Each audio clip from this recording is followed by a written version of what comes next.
रात का समय था, अंधेरा भी काफी था। घर की लाइट जा चुकी थी। गर्मी से परेशान धनीलाल प्यास के मारे उठता है और अपने फोन का टॉर्च जलाकर फ्रिज की ओर बढ़ता है।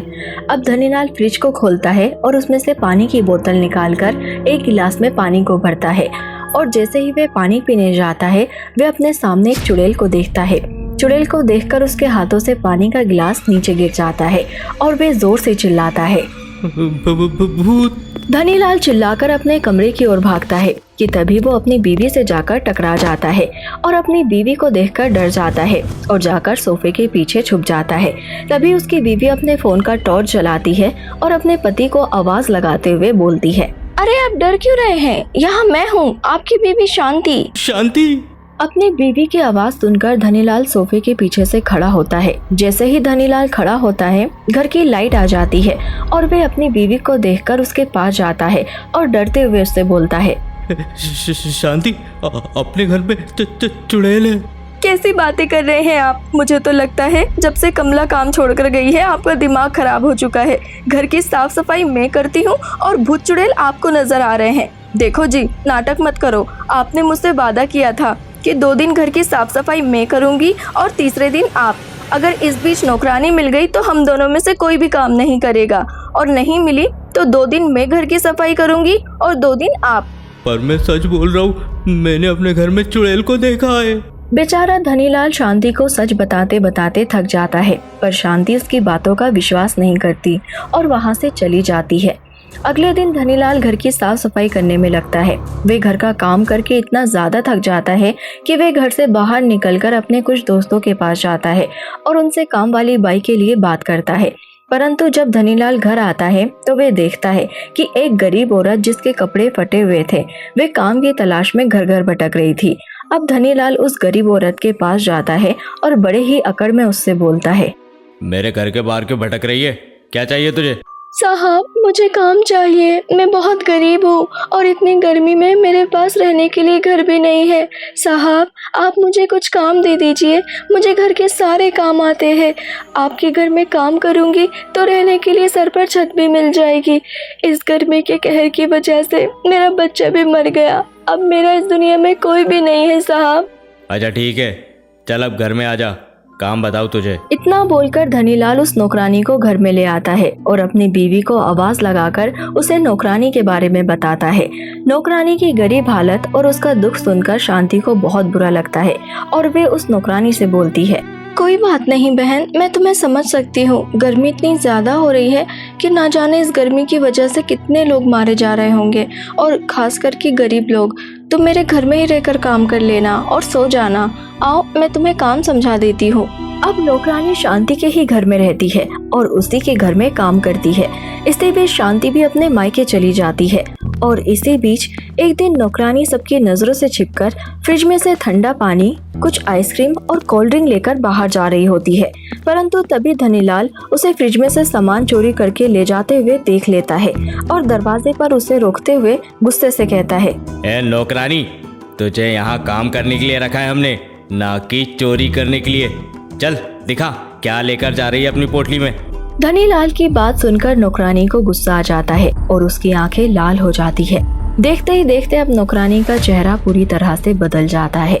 उसका डरावना चेहरा देखकर धनीलाल को वही चेहरा याद आता है जो आज से कुछ दिन पहले उसने रात के समय में अंधेरे में देखा था। अब धनीलाल समझ जाता है कि ये नौकरानी कोई इंसान नहीं बल्कि एक चुड़ैल है। अपने सामने एक चुड़ैल को देखकर धनीलाल के होश उड़ जाते हैं और धनीलाल चुड़ैल से धीमी आवाज में डरते हुए उससे बोलता है, कौन हो तुम? भूल गया धनीलाल, मैं तेरे घर की नौकरानी कमला। याद है वे दिन जब मैं इसी तरह से अपने बीमार बेटे के लिए ठंडा पानी लेकर जा रही थी? साहब, मेरे बच्चे की तबीयत बहुत खराब है। डॉक्टर ने बोला है कि मैं सिर्फ उसे ठंडी चीज ही खाने को दूं।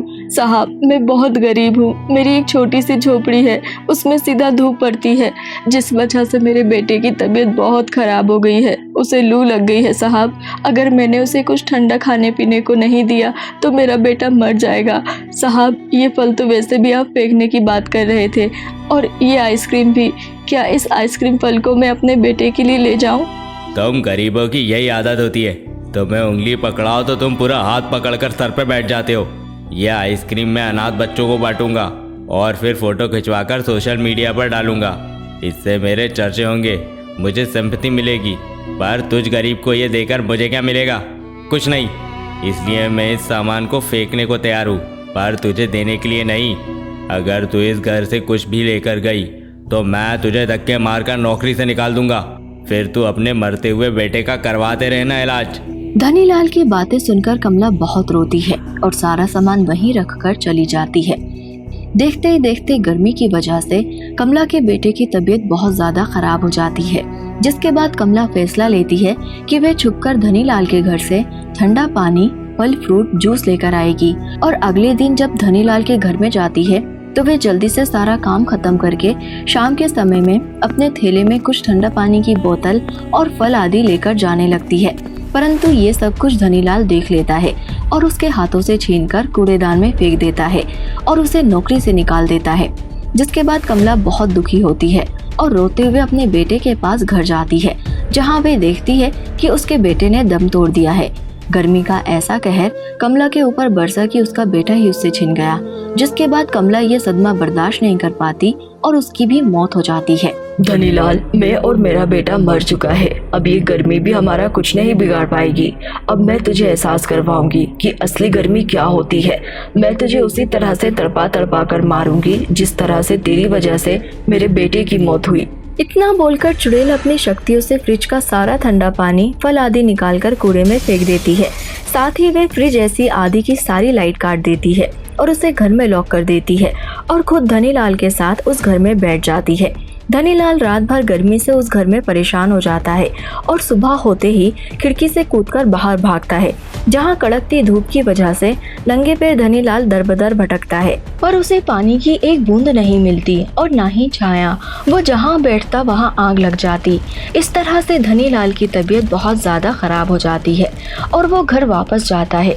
घर में अंदर जाने से पहले ही उसकी मृत्यु हो जाती है। उसकी मौत होने के बाद कमला की आत्मा को भी शांति मिलती है। तो वहीं इन सब से अनजान शांति अपने मायके से घर आती है, जहां वो घर के बाहर अपने पति की लाश को देखती है, जिसके बाद शांति को सदमा लगता है और वो पागल हो जाती है। इस तरह से कमला का बदला पूरा हो जाता है, पर इन सब में शांति को भी सजा मिल जाती है।